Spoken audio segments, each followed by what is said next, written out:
Muy buenas tardes con todos y todas. Mi nombre es Jesús Flores. Vamos a empezar la sesión programada para el día de hoy. Primero, por favor, reciban el cordial saludo del Ministerio del Ambiente y que no quería agradecer fundamentalmente a CONCITEC por la invitación por la Semana de la Innovación. Creemos que hay muchos aspectos sobre los cuales se puede innovar. La tecnología, la medicina, aspectos agrarios, agrícolas, pero también la presentación que hemos preparado con Henry Jesús, el colega que me va a acompañar el día de hoy, tiene que ver con algo nuevo, una mirada nueva respecto a la gestión del riesgo. Tenemos una presentación de aproximadamente hora y media, algo más. Yo voy a dar la primera parte, la parte introductoria, la parte conceptual. Henry presentará las herramientas, las herramientas que venimos generando a través del ministerio.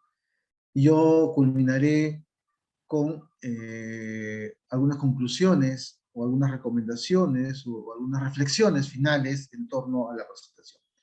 La presentación se titula La infraestructura natural para la gestión integral de riesgo de desastres.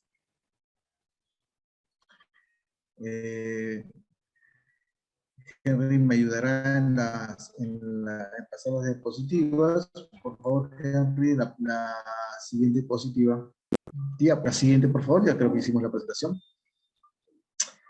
Bueno, tenemos como objetivo de la presentación dos aspectos centrales. Primero, dar a conocer estos elementos centrales para la gestión de riesgo de desastres desde el enfoque ambiental. El Estado normalmente, cuando ocurre algún desastre, tiene una mirada relacionada a poder prevenir o mitigar, en todo caso, mediante infraestructura física. Estamos hablando de defensas ribereñas, muro de contención, todo lo que significa infraestructura gris.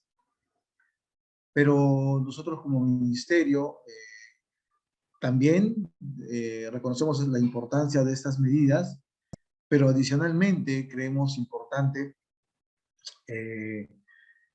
complementar estas medidas con soluciones basadas en la naturaleza, a partir de la recuperación de la infraestructura natural, como un elemento que le puede dar sostenibilidad no solamente a la naturaleza, sino que también a la infraestructura, a la propia infraestructura gris que se plantea recuperar, ¿no? Entonces daremos estos alcances, elementos centrales para que, por favor, Henry, retrocedemos nomás, para que los colegas que nos acompañen en esta sesión puedan reconocer claramente cuáles son esos elementos que puedan orientar. El segundo objetivo está enfocado en la socialización, ¿sí? de una propuesta de gestión. Es evidente que cuando hablamos de la gestión del riesgo de desastres, tenemos que hablar también del territorio, porque los efectos, los impactos de los desastres que no son naturales, ¿no es cierto? No, este es el primer elemento que quisiera poner en la discusión o en esta presentación. Los desastres nunca son naturales. Los desastres siempre son provocados por el ser humano, por la mala ocupación que hace el ser humano sobre el territorio.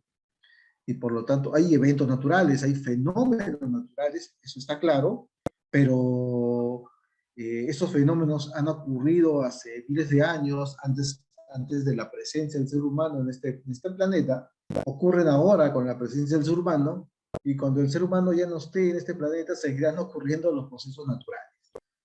El tema es que el ser humano ocupa mal el territorio, hace un mal aprovechamiento de los recursos naturales, Eso es lo que queremos corregir.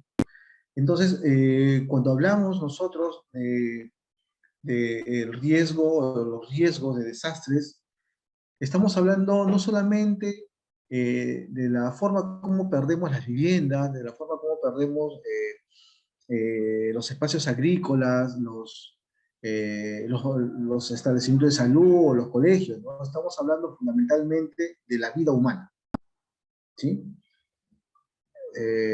Ahora nomás hemos estado en Cusco y haciendo una evaluación del área de los distritos de Lucre y Nahuaylía, y viendo las noticias nos hemos dado, bueno, hemos sabido de que por estas heladas ya existen 5 niños fallecidos en, en Junín, ¿no es cierto?, en Huancayo, y otros tanto ya enfermos por neumonía. Entonces, como ustedes comprenderán, el aspecto preventivo.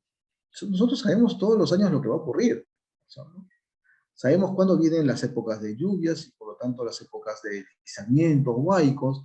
Sabemos cuándo vienen las épocas de lluvia y esto impacta en las áreas agrícolas por periodos de inundación. Sabemos cuándo vienen las heladas, las sequías. O sea, probablemente sepamos el 90% de los peligros en qué época van a venir, bueno, excepto digamos, los sismos, ¿no es cierto? Pero los peligros que mayor impacto dan en ese territorio del país, sí lo sabemos. En ese sentido, quisiera un poco explicar muy rápidamente, antes de pasar a la siguiente diapositiva, que va a ser el mensaje central de la exposición, es que muchas de las causas que generan la alta vulnerabilidad de la población frente a los desastres naturales tienen que ver, uno, con la mala ocupación, como ya mencioné, el uso inadecuado del territorio, sin considerar, ¿no es cierto?, estos elementos de riesgo que todo territorio tiene. Un segundo elemento tiene que ver con la falta de comprensión y conocimiento del riesgo, ¿cierto? La inadecuada gestión de la información del riesgo. Yo recuerdo en el terremoto del 2007, ¿no es cierto?, en el 15 de agosto del 2007, existía ya un instrumento muy importante de este programa de ciudades sostenibles en Tambo de Mora, y recuerdo que el ingeniero Julio Coroigua fue a presentar esta información a Tambo de Mora y definió dónde eran las zonas de mayor susceptibilidad frente a un probable impacto de un sismo y cuáles eran las zonas seguras. Ya existía esa información. O sea, el alcalde o, digamos, las personas encargadas de la gestión del riesgo tenían esa información.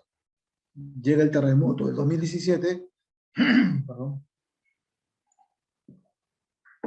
y Tambo de Mora fue destruido completamente.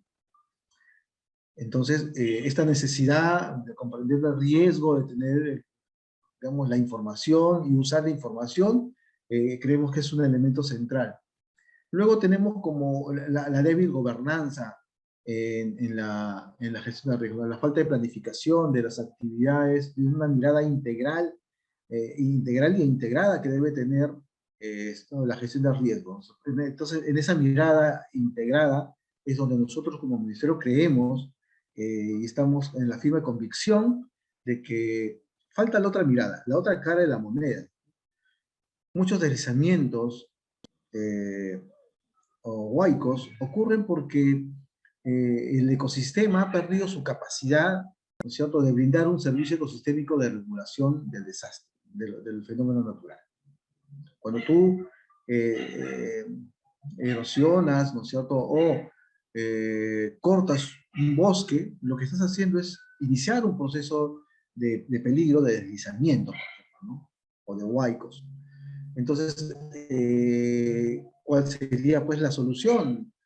No es poner defensas ribereñas en la zona de impacto, sino más bien, ¿no es cierto?, recuperar el bosque o los pajonales o el ecosistema de la parte alta, que es donde se genera el peligro.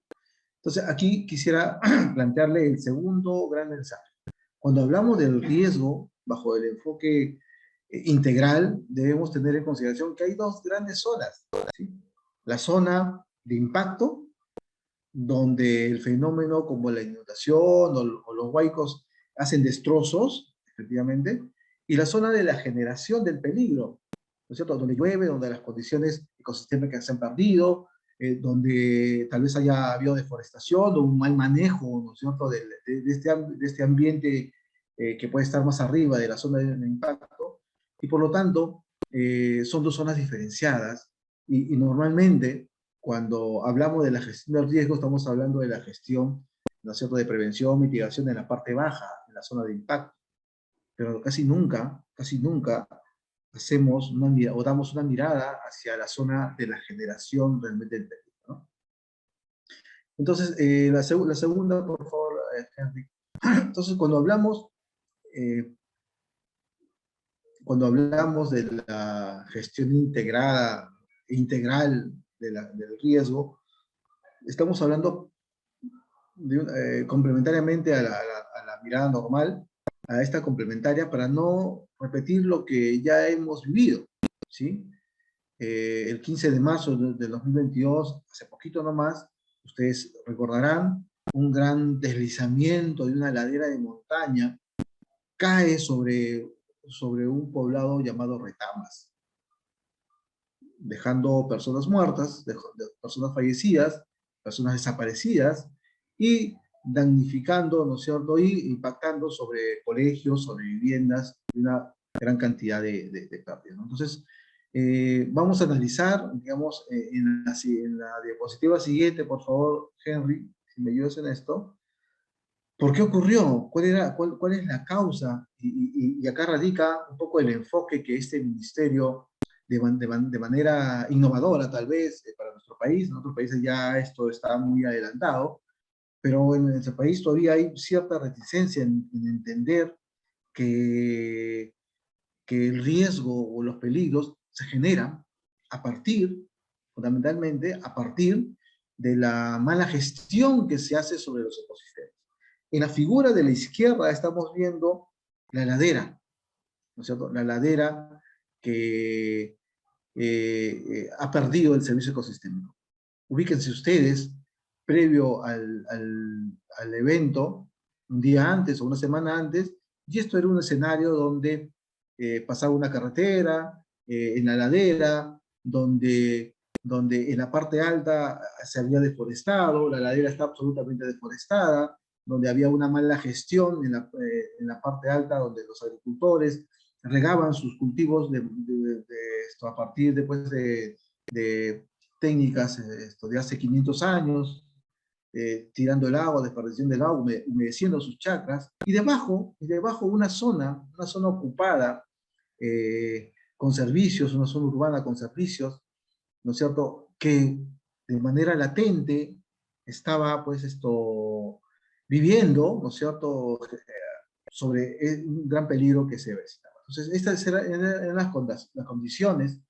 Después, bueno, el mismo día tal vez, ¿no es cierto?, se indica que hay una zona de origen del desastre, ¿no es cierto? Estas condiciones inadecuadas han impactado sobre una zona que día antes funcionaba normalmente, ¿no? Entonces, y aquí no ocurrió ningún sismo, ¿no es cierto? Aquí no hubo una gran precipitación de lluvia. Aquí lo que hubo es un proceso acumulado de una mala gestión del ecosistema que provocó finalmente en fracturas, en fracturas de la ladera que se vino abajo e impactó sobre, como ya lo mencioné, sobre los colegios, sobre las viviendas y sobre las vidas humanas que lamentablemente se perdieron. Entonces, este solo hecho evidencia claramente, estimados colegas, que necesitamos ir construyendo, ir incorporando, digámoslo así, la mirada ambiental, la mirada de la gestión, ¿no es cierto?, del territorio y la gestión ambiental para reducir el riesgo.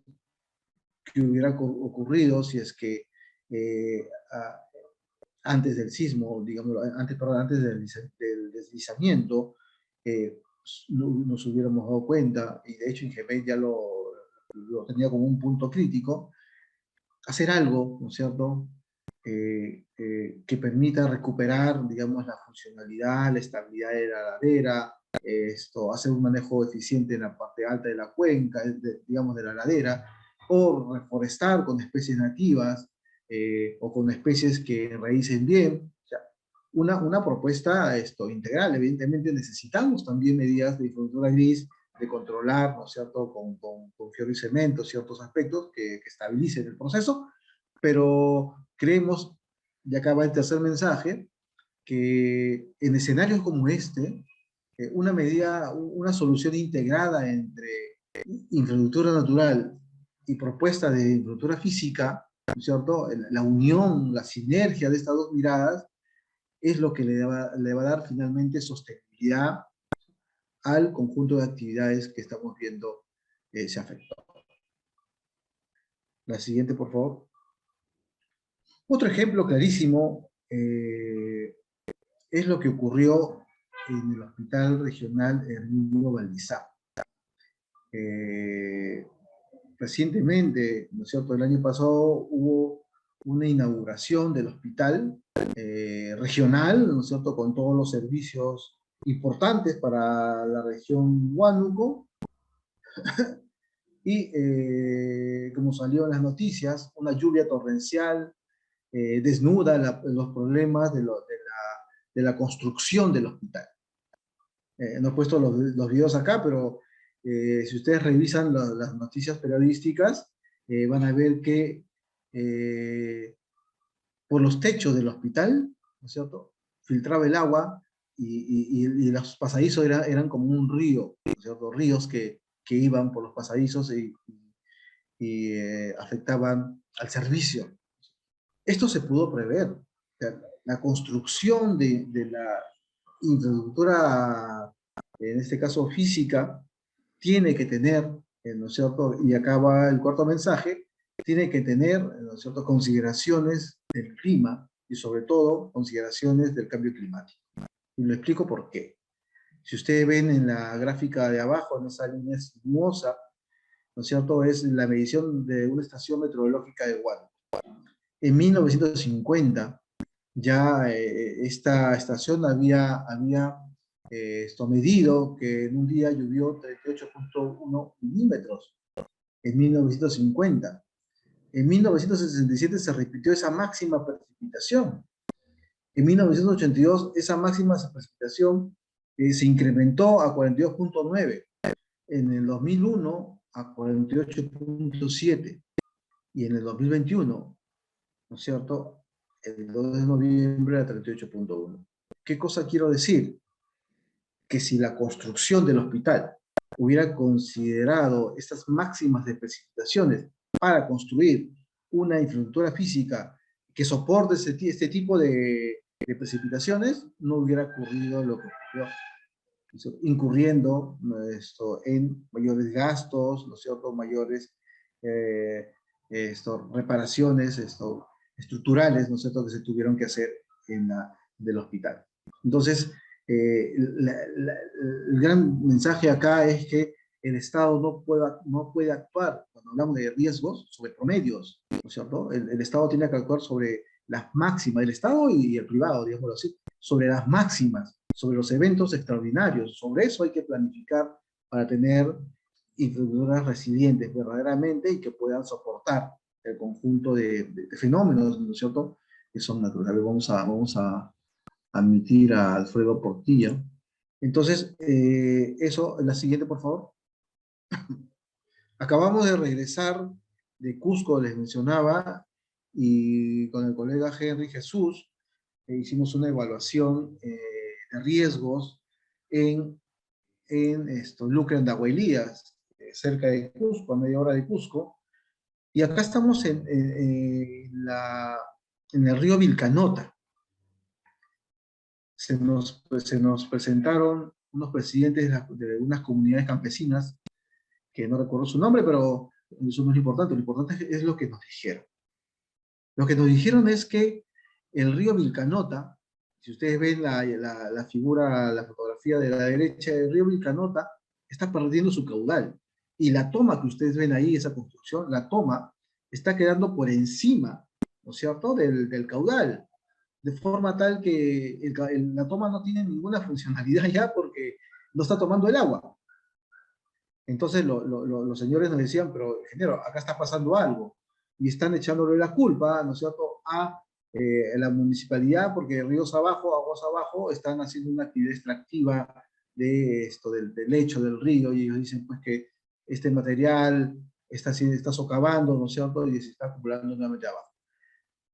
Haciendo una revisión de la información, esto no es tanto así, más bien hay un proceso continuo ya de disminución del caudal del Vilcanota, los estudios lo demuestran así, y que este sería pues la causa fundamental. Este es un ejemplo claro de por qué la infraestructura física que se construya debe considerar nuevamente esta nueva dinámica de la naturaleza.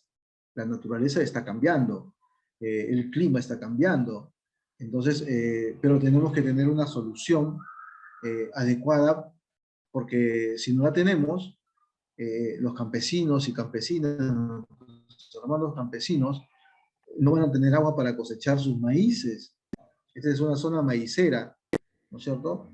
Y donde lo único que producen es maíz, y el maíz, como me mencionaba, el arroba ha bajado 30 soles, de estar 75, ahora está 45, 40 soles.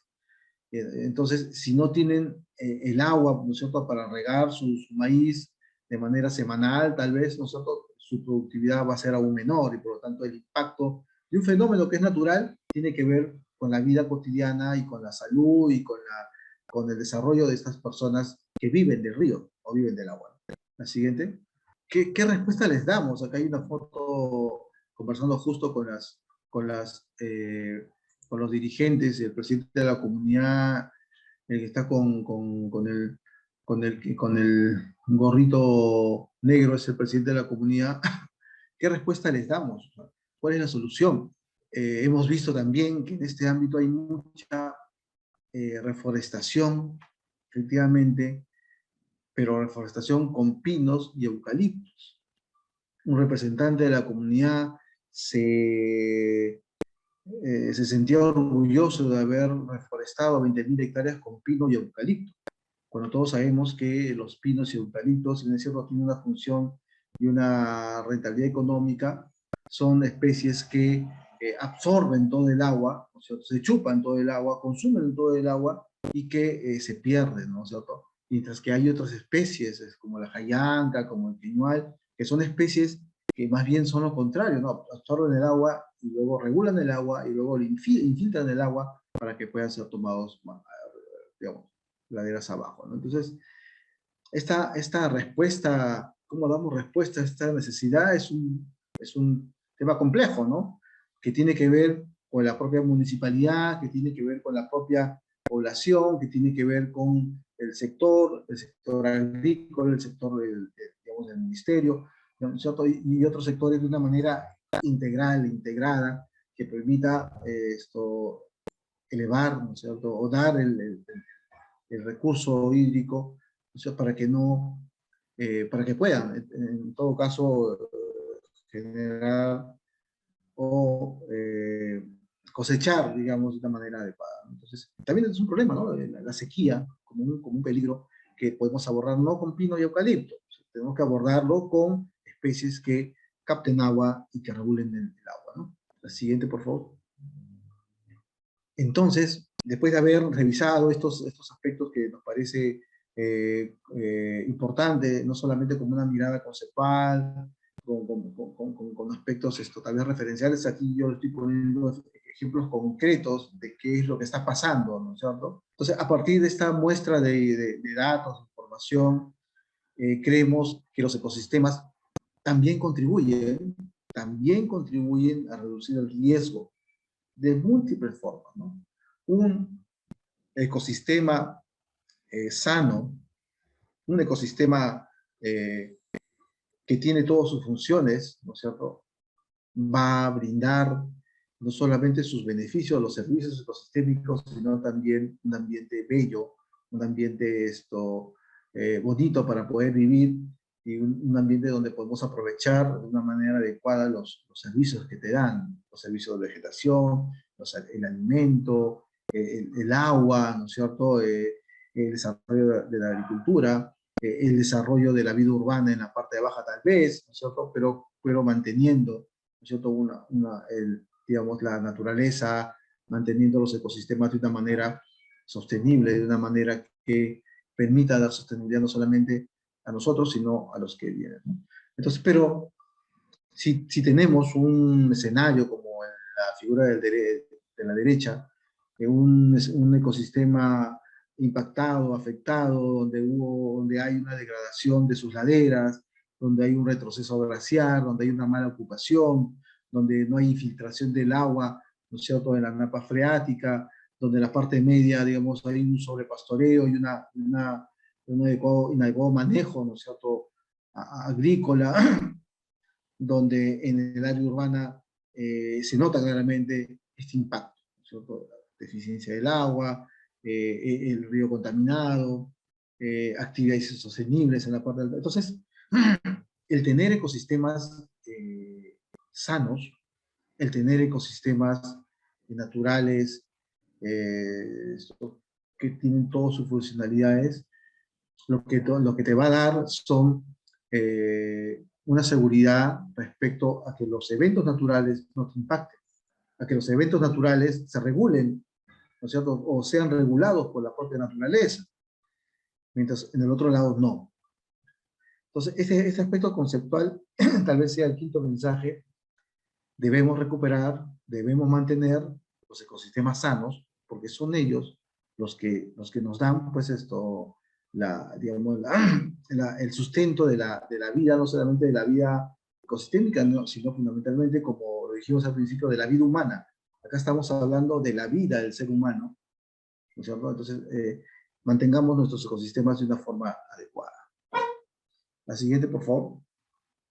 Pero también es importante vincular el riesgo con la pobreza.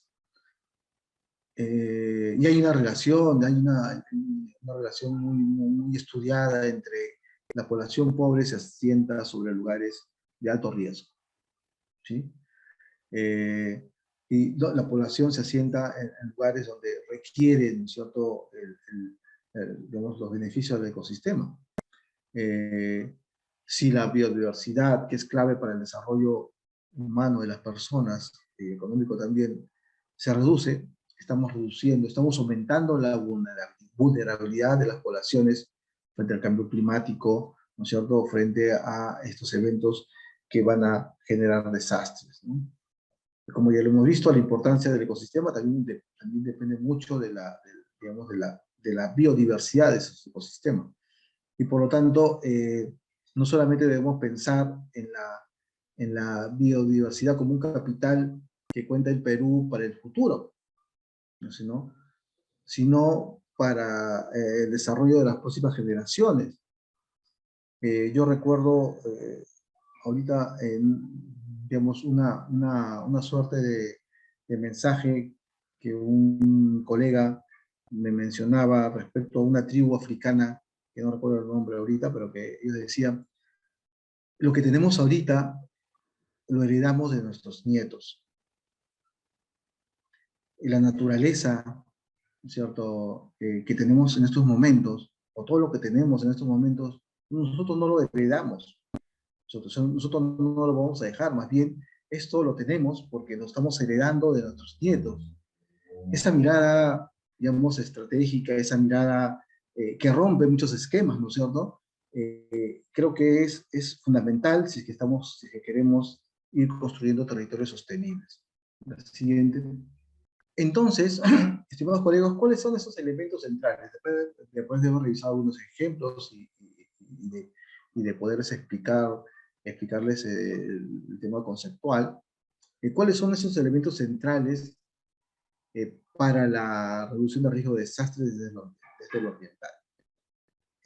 Primero hay que reconocer, como se muestra en la gráfica, digamos, en esta infografía, reconocer que el ecosistema tiene múltiples funciones, ¿no es cierto? Tiene múltiples funciones, funciones de brindarnos alimentos, las funciones digamos, de disfrute del paisaje simplemente, ¿no es cierto? Pero también tiene una función, y es materia digamos, del trabajo que venimos haciendo en el ministerio, además de lo otro, es que tiene la función de regular los peligros, los eventos naturales.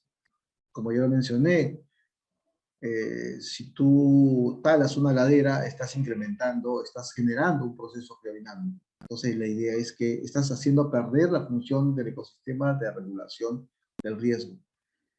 Mantengamos la ladera con sus bosques, mantengamos los pastos altoandinos tal cual, porque esos son elementos que regulan, ¿no es cierto?, los procesos.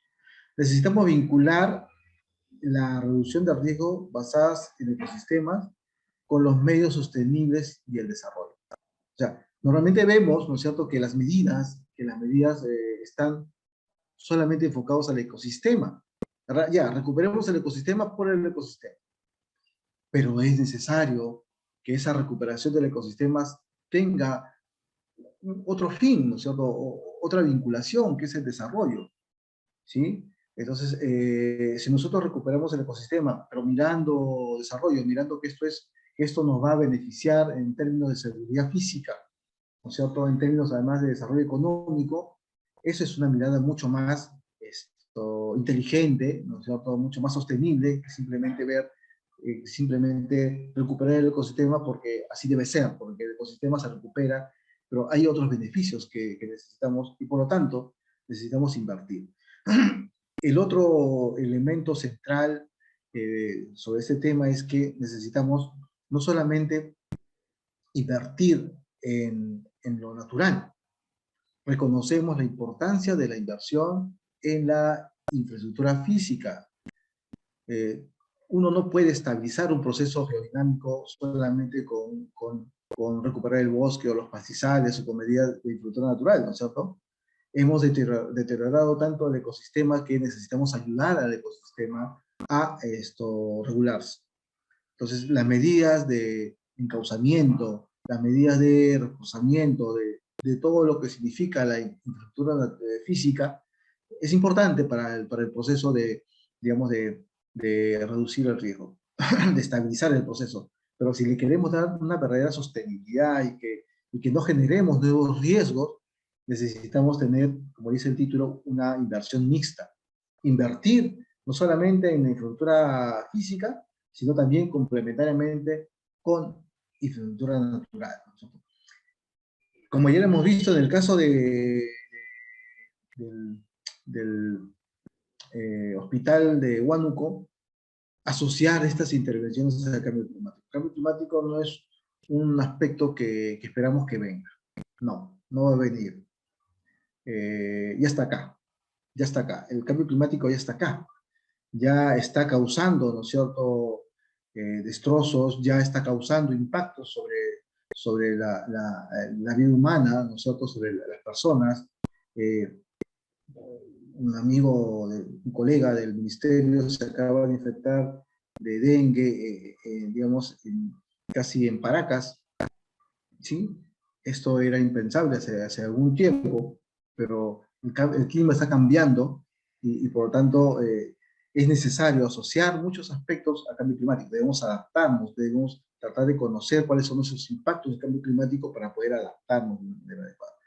La gobernanza como un elemento que va a permitir generar capacidades, ¿no es cierto?, generar articulación entre las diferentes instituciones que tienen que ver con, digamos, la gestión del riesgo desde lo ambiental. Cuando yo ponía el ejemplo, por ejemplo, de estos señores del río de Vilcanota, hay un claro ejemplo de que la gobernanza tiene que ser vincular las actividades de la municipalidad, vincular las actividades de la provincia, del nivel central además, pero también vincular las actividades de la comunidad. No podemos hablar de gobernanza sin el gobernado, ¿no es cierto?, sin las comunidades campesinas que son los que finalmente hacen uso del territorio y hacen, digamos, la gestión propia del territorio, ¿sí? Y de los recursos naturales y del riesgo. Debemos considerar el interés local porque justamente vinculado al anterior, involucrar a las comunidades campesinas, nativas o a las comunidades urbanas en la gestión y en la toma de decisiones, además, es muy importante porque ellos son los que conocen el territorio, conocen las necesidades y conocen, ¿no?, lo que significa la naturaleza, además, ¿no? Y por último, un elemento central son los instrumentos y herramientas. El Estado no actúa sin ningún horizonte. Podemos equivocarnos en algún momento, pero siempre tenemos instrumentos y herramientas. Estos instrumentos y herramientas deben ser construidas en correspondencia a las necesidades de la población. Un elemento importante es que los gobiernos regionales y locales necesitan invertir en seguridad, ¿cierto? Y están reconociendo claramente esta necesidad de poder invertir, ¿no es cierto?, en recuperar el ecosistema, pero para tener seguridad, prevención, mitigación y adaptación frente a los riesgos naturales. Y no existe una tipología de proyecto, se llama esto una forma de invertir, ¿no es cierto?, actualmente, y que le está limitando, ¿no es cierto?, a poder recuperar el ecosistema, pero dando seguridad. Entonces, estamos en ese trabajo actualmente. Entonces, estos son los 7 elementos centrales que yo he podido mapear digamos, que debemos tener en consideración cuando hablamos de la reducción del riesgo desde este enfoque ambiental. ¿Qué esperamos? Finalmente, ¿qué esperamos? Esperamos incorporar, ¿no es cierto?, acciones que tengan que ver con las soluciones basadas en la naturaleza o acciones que tengan que ver con la recuperación de la infraestructura natural perdida, recuperar las condiciones ambientales perdidas, que es lo que finalmente esto provoca el desastre, ¿sí? Junto con la mala ocupación, ¿no es cierto? Muchos peligros tienen que ser analizados a nivel de cuenca, la unidad natural sobre los cuales el río o el agua discurre, ¿no es cierto?, y causa beneficios y también causa impactos. Entonces, el enfoque de cuenca es un enfoque que lo estamos abandonando, pero necesitamos recuperarlo, ¿sí? Cuando hablamos de la gestión de cuenca, estamos hablando de que el impacto, ¿no es cierto?, de lo que tú haces en la parte alta de la cuenca se ve reflejado en la parte baja de la cuenca. Y lo que tú haces en la parte baja de la cuenca se ve reflejado en la parte alta de la cuenca. Entonces, digamos, no hay nada más lógico que intervenir bajo un enfoque de planificación y de gestión y de implementación a través de cuencas. Y en el tema de peligros es mucho más evidente, si estamos hablando de peligros asociados a fenómenos hidroclimáticos, como las inundaciones, los deslizamientos, los huaicos, las heladas, las sequías, ¿no es cierto?, tienen que ver. Entonces, este enfoque de cuencas es algo central. Apuntar al énfasis de los peligros, en este caso creemos, como ya lo mencioné, que las inundaciones, los movimientos en masa, incluso los incendios forestales, en Luca, en Dahuelías, digamos, el año pasado hubo un incendio de grandes dimensiones, 20.000 hectáreas de pastos y bosque natural se perdieron, 20.000 hectáreas, o sea, casi 20.000 estadios nacionales se perdieron, y con esas pérdidas se pierde, además, la capacidad del ecosistema, y se inicia procesos digamos, de deslizamiento, de caída de rocas, eso lo hemos comprobado. Entonces necesitamos mejorar en la gestión local del territorio, instaurar dentro de la autoridad, ¿no es cierto?, de los funcionarios municipales o regionales, el enfoque de prevención. La semana pasada, como repito, hemos estado en Cusco y hemos conversado con alcaldes, con funcionarios de alto nivel de las municipalidades de Luca y Dahuelías, y uno de los funcionarios, del cual no voy a decir el nombre, pero que nos dijo que sí hacemos prevención porque vamos y capacitamos. Es que la prevención no solamente tiene que ver con capacitación, tiene que ver con acciones concretas, ¿no es cierto?, que permita prevenir. Efectivamente, puede ser una actividad importante, pero no es todo, ¿no? Entonces necesitamos instaurar el enfoque de prevención. Cuando nos hablaban de los incendios, ellos decían, lo que necesitamos son palas, picos, ¿no es cierto?, necesitamos botas, necesitamos cascos adecuados para luchar contra el incendio. Pero esa necesidad tiene que ver con un enfoque reactivo después del incendio, pero sería mucho más importante, y acá uno de los comuneros, uno de los presidentes de la comunidad nos dijo, pero sí, eso es importante, pero a ver, necesitamos prevenir. Eso fue lo que dijo. Entonces, dentro del estatuto de la comunidad campesina, necesitamos castigar a la persona que quema de una manera adecuada sin control, ¿no es cierto? Entonces, ahí hay medidas que sí tienen realmente un aspecto importante si queremos prevenir. Es mucho más eficiente, mucho más rentable tomar acciones preventivas que reactivas, ¿no? Y sí se puede invertir de una manera preventiva. Y el gran ejemplo es la reconstrucción con cambios, ¿no? La Autoridad Nacional. El Estado está invirtiendo 25.000 millones de soles en acciones de prevención. Imagínense ustedes si esto lo hubiera hecho antes de 2007, ¿no es cierto? Y sí lo puede hacer porque lo está haciendo ahorita, ¿no? Entonces necesitamos tener este enfoque preventivo de riesgo. Evidentemente también fortalecer capacidades es algo muy importante, ¿no? Entonces apuntamos nosotros a establecer estas zonas de origen de los peligros e invertir allí, en las zonas donde se origina el peligro. Otros sectores invertirán en la zona de impacto del peligro porque es su función, pero creemos nosotros que estamos, digamos, tenemos la función, la rectoría la tiene PC, pero todos los ministerios tienen una función en el marco del Sistema Nacional de Gestión de Riesgos. Y nuestra función en ese marco tiene que ver con incorporar ese tema ambiental para reducir los riesgos. Como dije, y nuevamente acá lo recalco porque es súper importante considerar el enfoque de cambio climático, es absolutamente necesario. La siguiente, Henry, por favor. Entonces, tenemos un marco, este marco estratégico de referencia estratégica, donde hemos planteado un escenario contextual global, ¿no es cierto?, donde ahí hay procesos, donde existen ya procesos de aceleración de la urbanización, proceso del incremento de los incendios forestales, por ejemplo, que ya conversamos, el incremento de la demanda de alimentos y de expansión del consumo. Estamos viendo claramente que el planeta está entrando en una etapa de deficiencia de alimentos, de seguridad alimentaria, ¿no? La deforestación, se deforesta 4.7 millones de hectáreas al año, por ejemplo, el incremento del nivel del mar, o sea, un conjunto de afectaciones, pero también, y acá va lo importante, estamos entrando en un escenario donde se está reconociendo la importancia del ecosistema para reducir los riesgos. Oh, su micrófono se está filtrando, por favor. Entonces, este incremento de la importancia de las soluciones basadas en la naturaleza es uno de los aspectos que a nosotros como ministerio utilizamos, digamos, para ir, ¿no es cierto?, establecer el marco nacional de otros sectores, ¿no? El marco supranacional, y está, digamos, los objetivos de desarrollo sostenible del milenio, el marco de Sendai, por ejemplo, donde reconoce la importancia del cambio climático, donde reconoce la recuperación de los ecosistemas como un aspecto importante.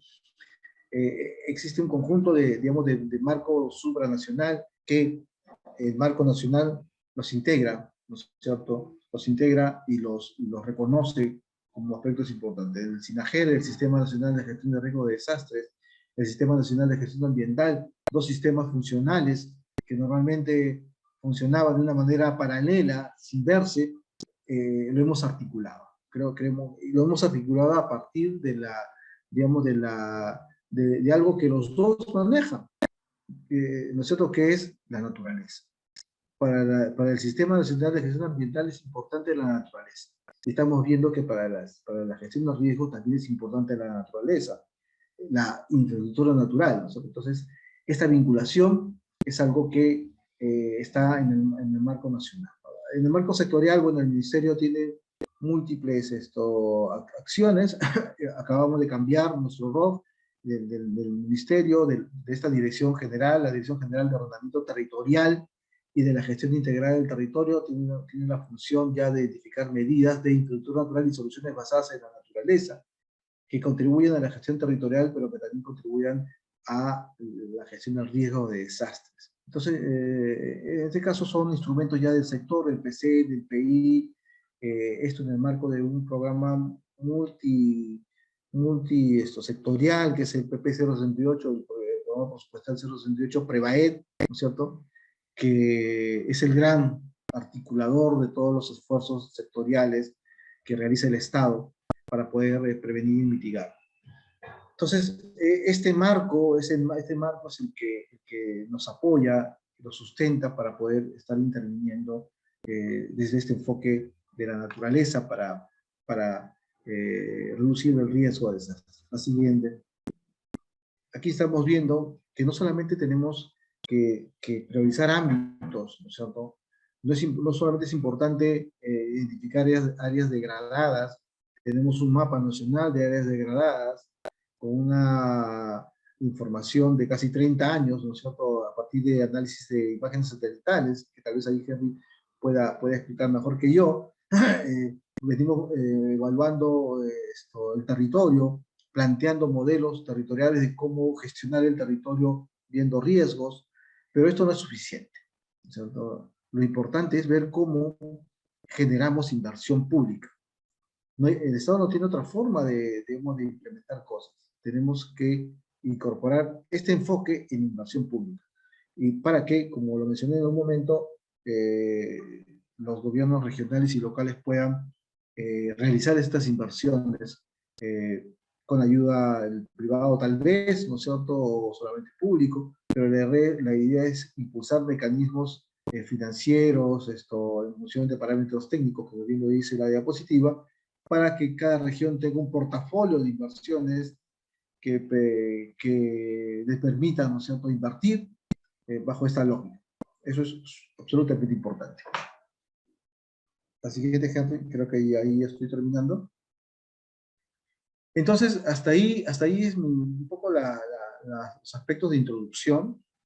Hay algunos mensajes muy importantes, como la importancia del ecosistema, como esto no solamente es necesario invertir en la zona de impacto, sino también en la zona del peligro, la zona de origen del peligro, el enfoque de cuenca, la necesidad de invertir, de generar mecanismos para la inversión pública de los gobiernos regionales y locales en esta materia, y fundamentalmente el hecho de que si queremos darle sostenibilidad al territorio, debemos adaptarnos de una manera inteligente, ¿no? Y ocupar el territorio de una manera inteligente significa alejarlo de los peligros. Yo me quedo ahí, voy a regresar un poco en las conclusiones, en compartir con ustedes cuáles han sido un poco las reflexiones finales, y dejaría a mi colega Henry Jesús para que prosiga con algo también absolutamente importante. Como ministerio estamos avanzando en generar herramientas para la toma de decisiones, en generar información para esto. Entonces, Henry va a presentar este conjunto de herramientas y que se articulan claramente a lo que yo he expuesto anteriormente. Henry, te dejo entonces el micrófono y muchas gracias, estimados colegas. Sí, muy buenas tardes con todos. Bueno, complementando a la exposición de Jesús, referido un poco al contexto o al marco contextual, al concepto sobre la infraestructura natural y soluciones basadas en la naturaleza para la gestión de riesgo de desastres. Bueno, lo que voy a marcar o voy a presentar son las herramientas que venimos desarrollando para insertar este concepto dentro de la gestión de riesgo de desastres, los cuales parten de un enfoque nacional, luego pasamos a un análisis más regional o a nivel de cuenca, y seguidamente se implementan a través de instrumentos que ya relacionan a gasto corriente y a inversión pública, ¿no? Porque es la única manera de implementar los las medidas que tengan que ver con infraestructura natural y soluciones basadas en la naturaleza para la gestión de riesgo de desastre, ¿no? Entonces, en ese contexto, vamos un poco a explicar de manera rápida cada uno de los instrumentos, ¿no? Entonces, partimos del instrumento nacional, nosotros lo hemos denominado Giro Ambiente. Este es un servicio de información que nos permite eh, focalizar unidades hidrográficas con un nivel de problemática bastante importante frente a la exposición de eventos relacionados a remoción de masas, a inundaciones, entre otros. Asimismo, tiene alta concentración de población y medios de vida. Entonces, con este servicio se va a tener una mirada nacional de la problemática y además con ello se contribuye a identificar y focalizar áreas donde se debería intervenir con herramientas relacionadas a, eh, a lo que se viene tal vez incentivando desde el sector ambiente, ¿no? Entonces, este servicio de evaluación de las condiciones de la infraestructura natural y su relación con los fenómenos de mayor recurrencia, Giro Ambiente, es una de las herramientas tal vez administradas por el sector ambiente. Eh, la primera tiene que ver con el tema de ecosistemas, la segunda con el monitoreo de áreas degradadas, el tercero con las condiciones favorables para la ocurrencia de incendio, y esto de alguna manera integra a estos sistemas, pero además complementa con población y medios de vida para que a través de ello se pueda ir focalizando las acciones estratégicas, porque sabemos que el presupuesto nunca es tal vez tan vasto como para intervenir un nivel detallado, ¿no? Entonces con esto nos permite ya priorizar algunos sectores, ¿no? Sobre información, hacíamos referencia, relacionada a eventos relacionados a remoción de masas, a inundaciones o a condiciones favorables para la ocurrencia de incendios forestales. Cada una de ellas es información proveniente de fuentes oficiales. Por ejemplo, el mapa de susceptibilidad de remoción de masas es construido por el INGEMED, la susceptibilidad de inundaciones por la Autoridad Nacional del Agua, las condiciones favorables para la ocurrencia de incendios es un servicio que el Ministerio del Ambiente está desarrollando y ya está puesta en línea, ¿no? Pero además analiza otros indicadores como la degradación de los ecosistemas, los cambios de uso, las precipitaciones máximas, acá hacemos referencia al percentil 95, el índice de precipitación estandarizada y áreas próximas a las zonas agrícolas que fueron determinadas por el Ministerio de Agricultura, ¿no? Entonces, y esto de alguna manera se controla con el Registro Nacional de Emergencias del INDECI, el cual es recogido a través de sus centros de operaciones, ¿no?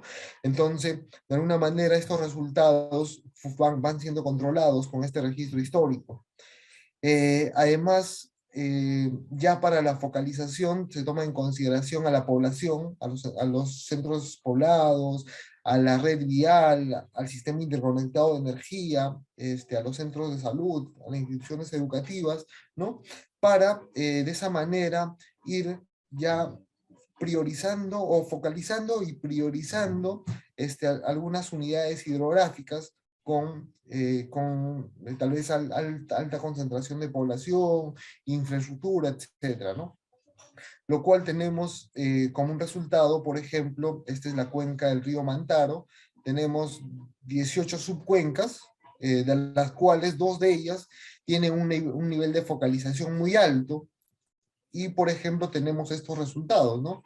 Tenemos el nombre de la cuenca, el nivel de focalización, en este caso muy alto, La superficie son casi 8 millones de hectáreas, y la superficie de exposición a fenómenos como remoción de masas, inundaciones e incendios forestales, más o menos alrededor de 7 millones de hectáreas, de kilómetros cuadrados aproximadamente.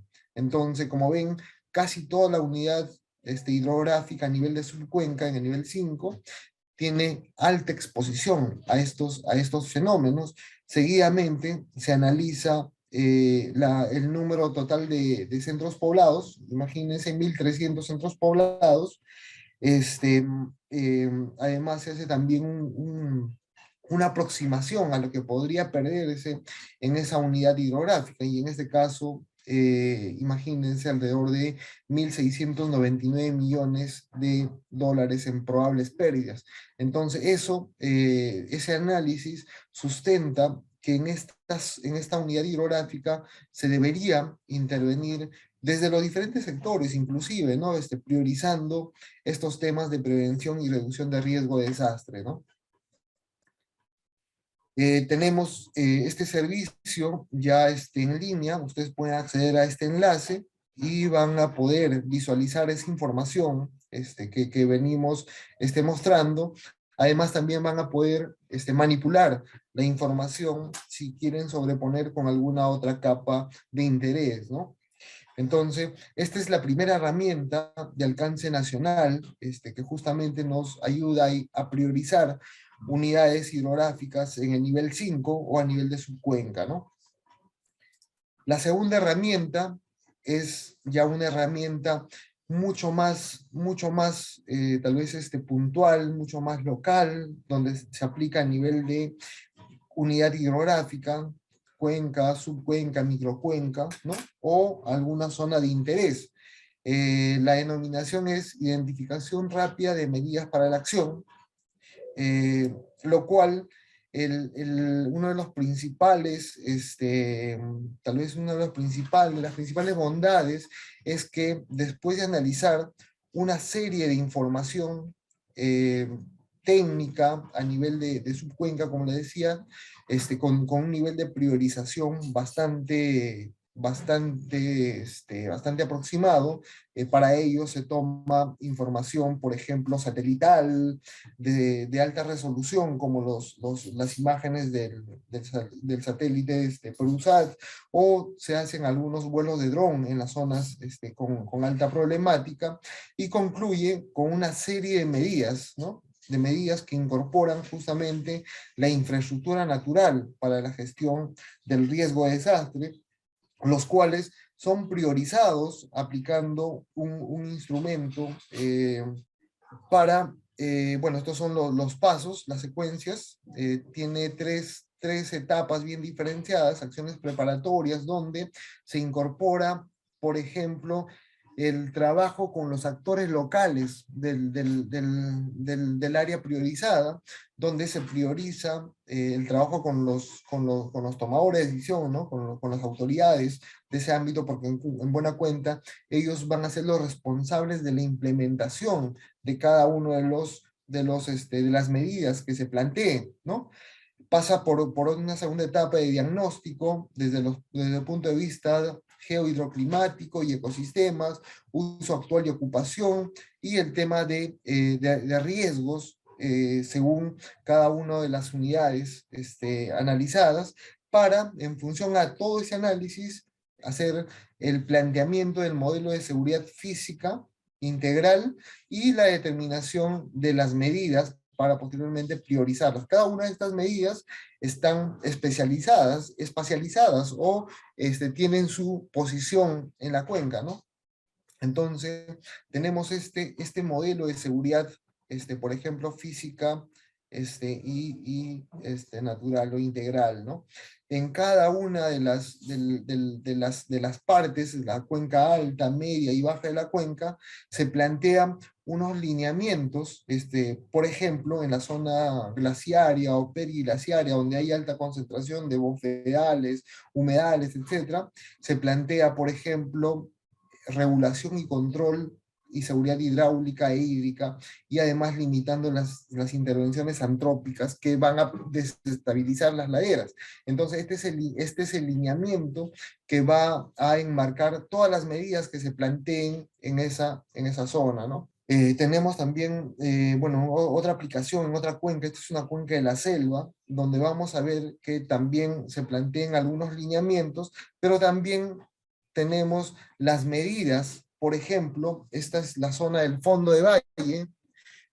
Acá lo que se plantea es restaurar y conservar las condiciones fluviales naturales del cauce de río, el acondicionamiento pluvial de las ciudades y pueblos, eh, algunas acciones de reubicación, adaptación de la infraestructura urbana, los procesos hidromorfodinámicos. Sabemos que en zonas de selva, por ejemplo, el tema de las inundaciones es un evento, tal vez no rápido, sino que es paulatino, y eso ya se conoce en qué épocas del año vamos a tener ese incremento del caudal del río, y por lo tanto también va tal vez inundar ciertas áreas que, si no hubiese ocupación, definitivamente sería un evento natural, ¿no? Pero sabemos que la ocupación se da sin una lógica y sin un orden. Además, lo que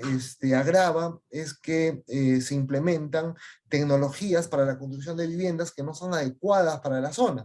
Entonces, y se pierden muchas veces el conocimiento ancestral, ¿no? Las viviendas con pilotes sobre tal con un nivel sobre la superficie, y se ponen base, los cimientos en la superficie, que es básicamente una costumbre que traen de otras regiones.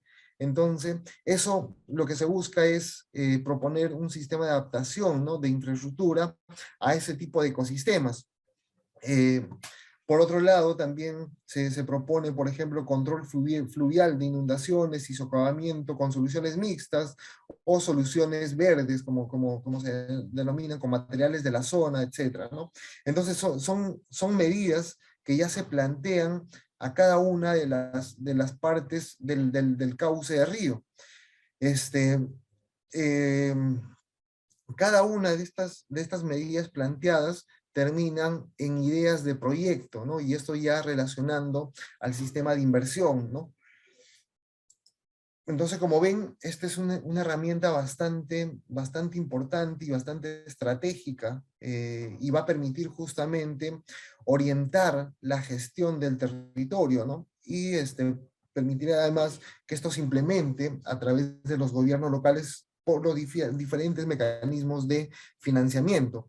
Una de ellas que se ha desarrollado es una medida tal vez de implementación a través de gasto corriente, enmarcado en el programa presupuestal 068 y denominado Guía de Restablecimiento de la Infraestructura Natural, ¿no?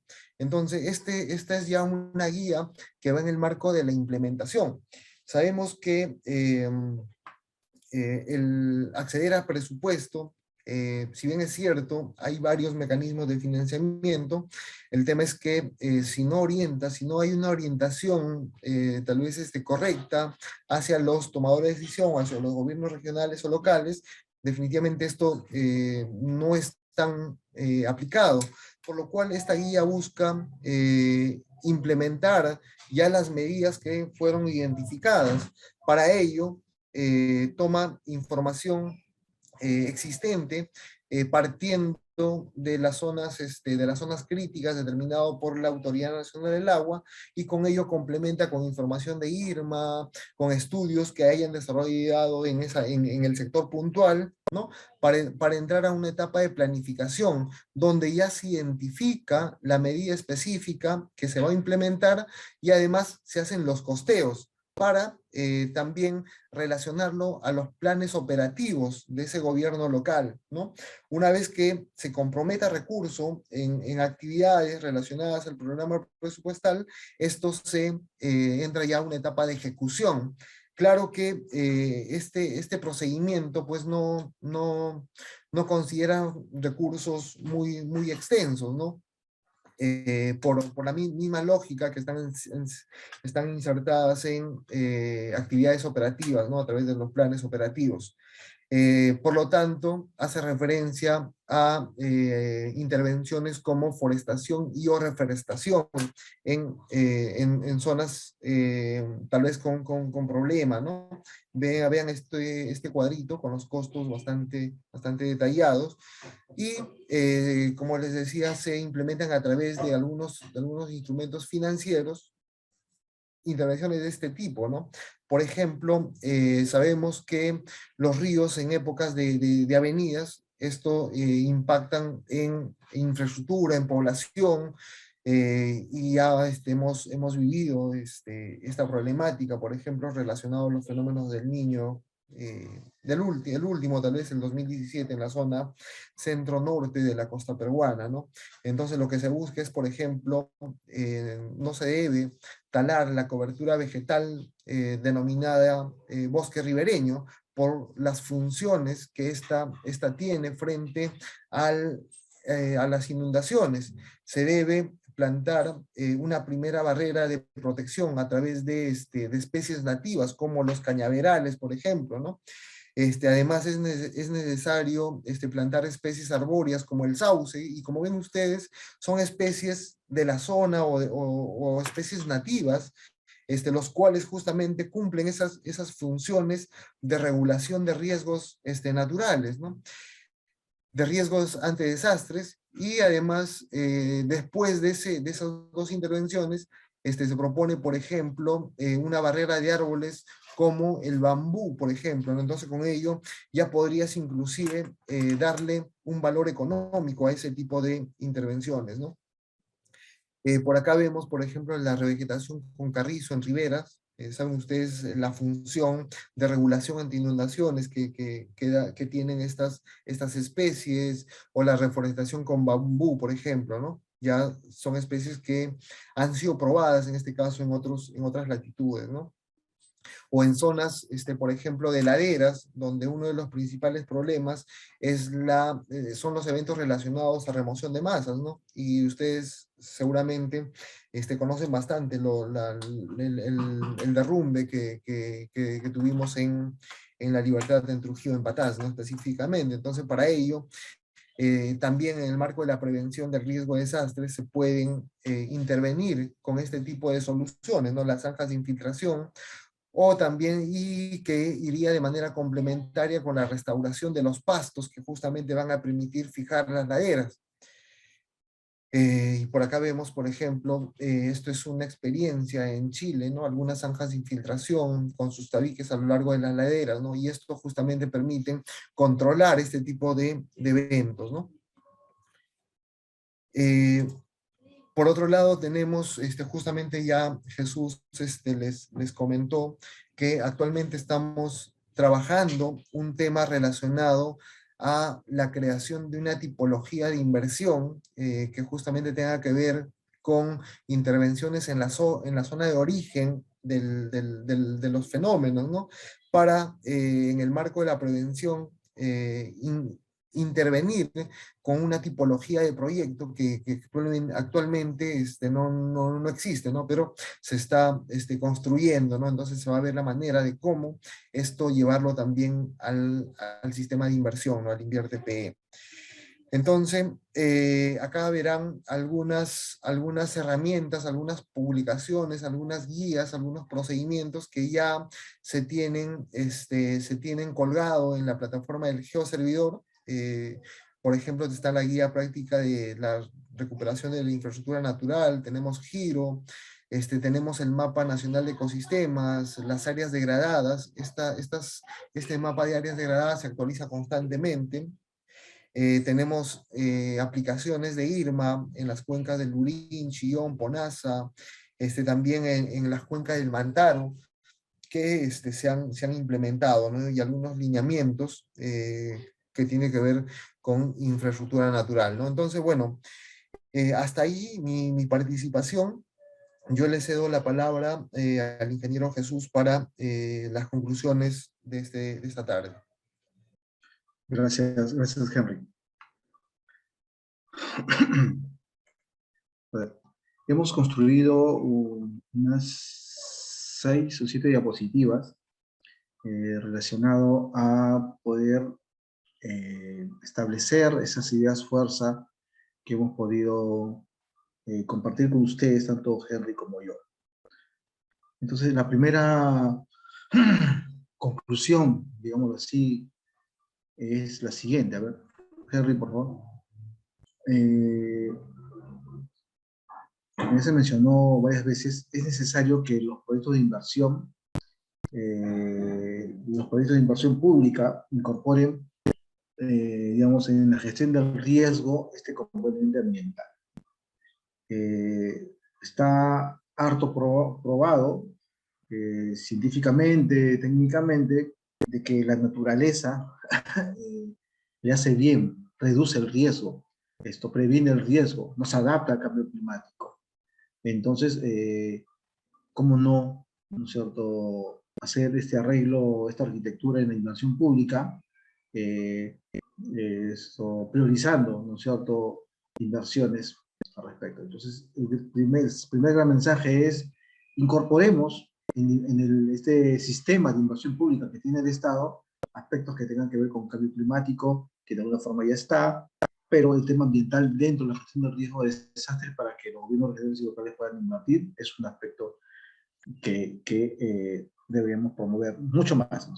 Abajo, bueno, hay un estudio, hace referencia al estudio, donde se evidencia claramente la importancia de estos pastos altoandinos en la seguridad hídrica de Lima metropolitana.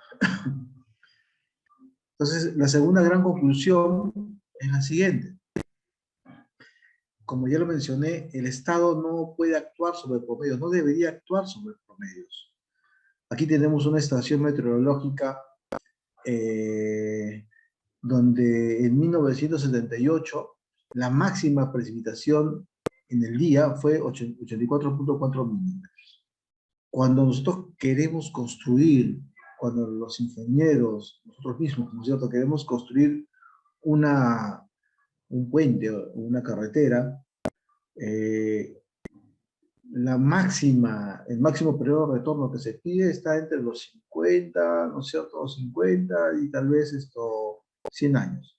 Y como ustedes están viendo ahí, no llega a la máxima precipitación registrada. Deberíamos tener una proyección de por lo menos 50.000 años de retorno, ¿no es cierto?, para que no ocurra, por ejemplo, lo que ocurrió en el hospital de Huánuco, ¿no? Entonces, el Estado no puede actuar sobre promedio, debe actuar sobre las máximas avenidas, ¿no es cierto?, los máximos escenarios registrados, para que lo que construyamos, ¿no es cierto?, tenga sostenibilidad no solamente económica, sino en el tiempo y en las vidas de los seres humanos. La siguiente, por favor.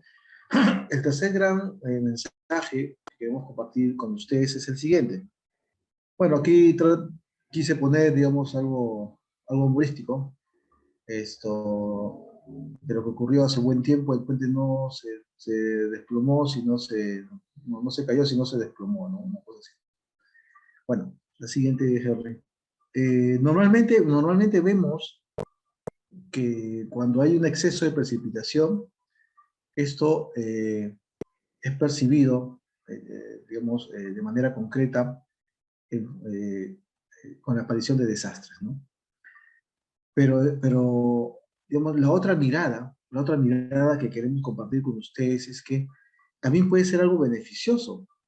Lima o ciudades costeras van a necesitar agua, ¿no? Y donde en los momentos en que puede llover en un día, ¿no es cierto?, mucha agua, la desperdiciamos, ¿no es cierto?, y que esa agua se pierde, digamos, en el océano.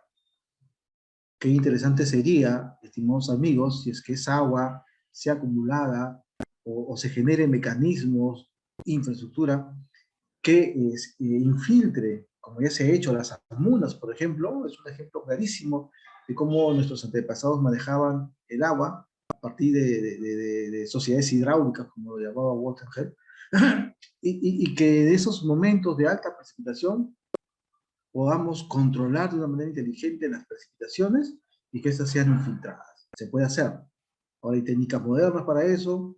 Lo que tenemos en Nazca, por ejemplo, con estos acueductos, es prueba de ello, ¿no? Entonces, la otra mirada, ¿no es cierto?, de los fenómenos puede ser positiva también, ¿no es cierto? Y creo que nuestros antepasados lo entendieron y por eso construyeron sociedades hidráulicas que utilizaban, aprovechaban estos excesos, ¿no es cierto?, para el beneficio de todos y todas. La siguiente, por favor. Entonces, el cuarto mensaje es el siguiente. Bueno, este es un ejemplo clarísimo de un colega arquitecto, Gustavo Díaz, que hizo una tesis de esto respecto a las precipitaciones en Piura, ¿no es cierto? Y él calculó que si nosotros guardáramos, ¿no es cierto?, el agua, lo almacenáramos en el vientre de la naturaleza, podemos tener entre 30 veces el volumen del proyecto Olmos, ¿sí? Entonces, ven la importancia digamos, de estos estudios, de estas tesis y de estos registros de información que nos van a permitir evidenciar claramente que muchas cosas que ahora se hacen también tienen una forma diferente de hacerlas, de una manera climáticamente inteligente, digámoslo así.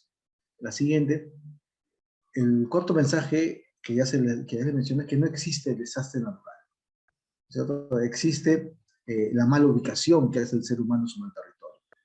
Tal vez hayamos perdido esta mirada precolonial del territorio, donde nuestros antepasados utilizaban el territorio de una forma inteligente, alejándose del riesgo, aprovechando los eventos naturales. Entonces, tal vez esa forma, ¿no es cierto?, precolonial de la mirada que se tenía del territorio hemos perdido en esta época, digamos, postcolonial, digamos. Entonces, el desastre natural no existe. Tal vez ese sea uno de los grandes mensajes. Lo que existe es la mala ocupación que es el ser humano sobre el territorio. Lo que existe es el desordenamiento territorial, ¿no es cierto? Entonces, vayamos a un proceso de ordenamiento del territorio de una manera sostenible, de una manera que esto nos dé seguridad. Necesitamos intervenir bajo este enfoque, estabilización y sostenibilidad.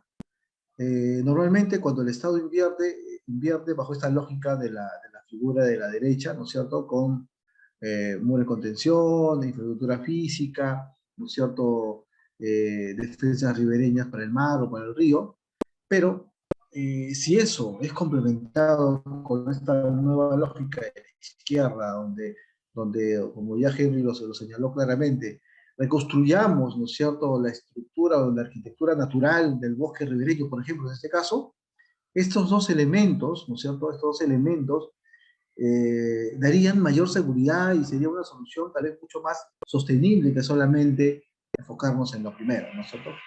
La siguiente, a ver, además, tenemos ya muchas fajas marginales que han sido delimitadas. Tal vez ahí, Henry, una más, que han sido delimitadas, pero el Estado puede ocupar las fajas marginales no solamente con hitos, sino con reforestación, ¿no es cierto? Entonces, la faja marginal forma parte del bosque ribereño. La faja marginal es un espacio efectivamente importante para la gestión del río y de la cuenca, pero no tiene que ser ocupado solamente con hitos, ¿no? Necesitamos que el Estado ocupe con infraestructura natural, infraestructura sostenible, que permita un uso, además, público. La siguiente, la 6, creo que es la última.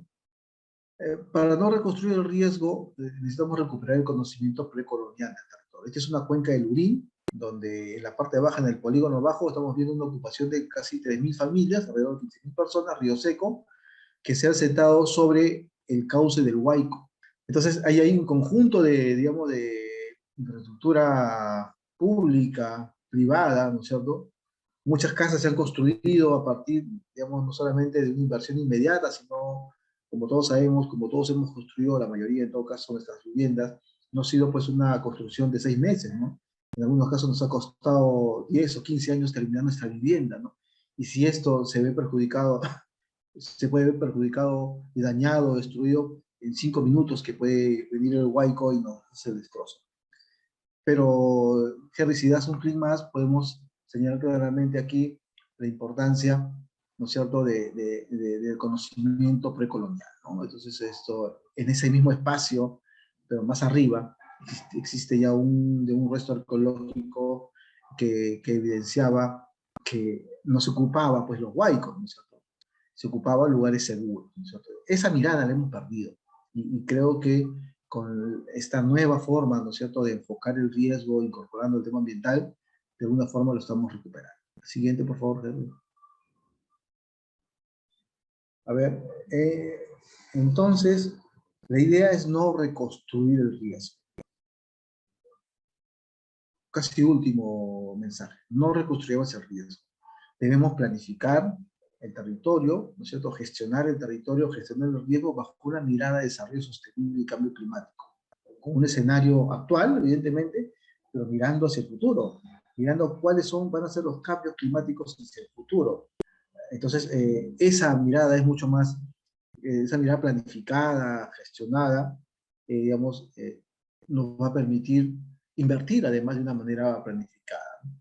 La siguiente, y creo que es la última, ya para no... Entonces, lo que proponemos es un cambio de la gestión de riesgo de desastres por la gestión de riesgo del desarrollo más sostenible ambiental. Entonces necesitamos cambiar de visión, una visión que permita reconstruir o construir, en todo caso también, en lugares seguros para reducir la vulnerabilidad. Necesitamos amplitud en el sentido que no solamente debemos intervenir en ciudades, porque normalmente cuando ocurre un sismo, ciudades, cuando ocurre un huaico, en la ciudad, ¿no es cierto?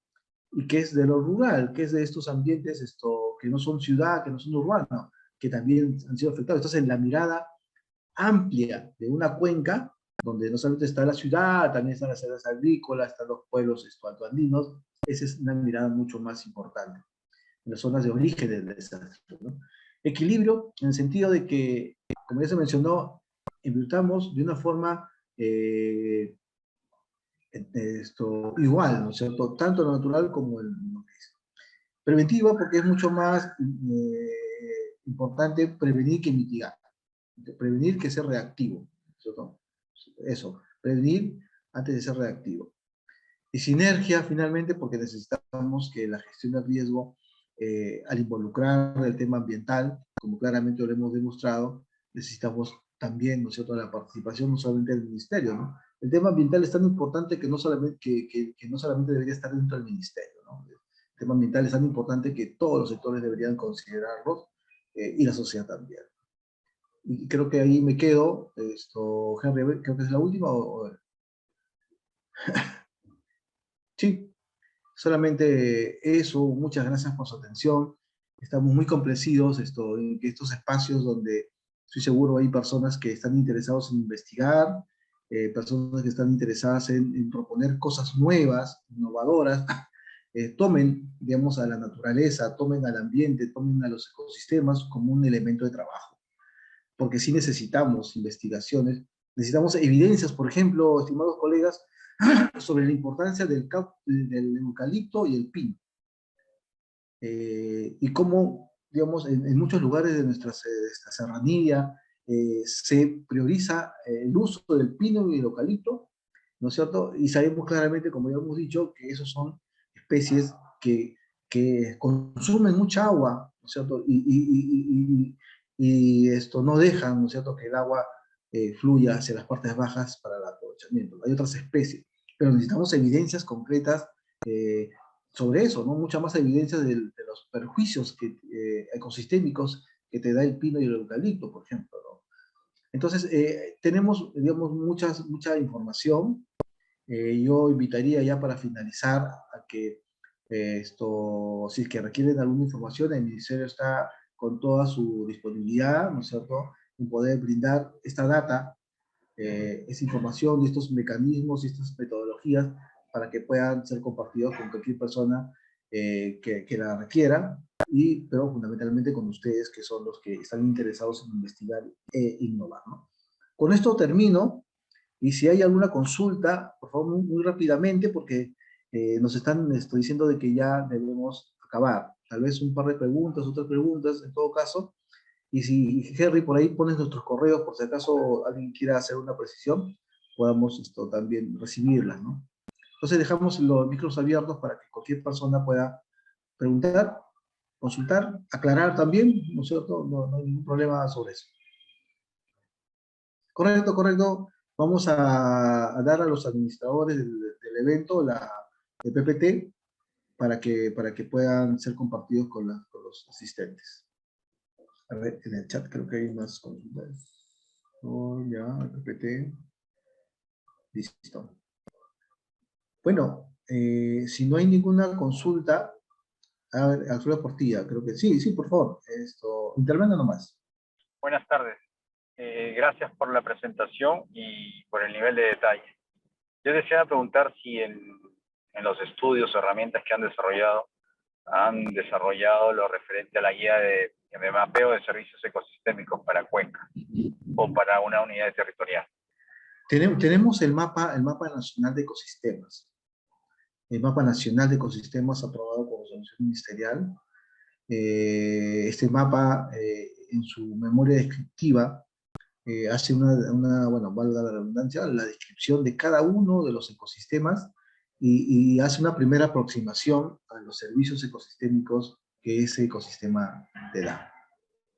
Efectivamente, necesitamos mayor precisión respecto a los servicios ecosistémicos, mapear los servicios ecosistémicos como ustedes puedan comprender, ¿no es cierto? Mapear el servicio ecosistémico de un bosque, por ejemplo, que te da madera, que te da alimento, que te da agua. Digamos, mapear ese tipo de aspectos es, digamos, de manera, digamos, nacional, incluso hasta de Cuenca, es súper complicado. Pero sí estamos avanzando, hemos dado el primer paso, en todo caso, de hacer esta primera aproximación a nivel nacional, que es un poco lo que nos corresponde. Nosotros somos un ente nacional y este paso relacionado al mapeo de los ecosistemas terrestres, está libre, está dispuesta a nuestro geoservidor. Es un sistema que almacena toda la información y que brinda, socializa, ¿no es cierto?, interactúa con otros sistemas de información también, y que fácilmente se puede, Henry ya puso el link de las publicaciones y que ahí pueden ustedes descargar toda esta información. Muchas gracias, estimados colegas, muchas gracias amigos por su atención. Vuelvo a repetir, cualquier consulta, cualquier necesidad de información, estamos para servir. Muchas gracias con todos y todas. Nos estamos despidiendo entonces. Tierra solo hay una.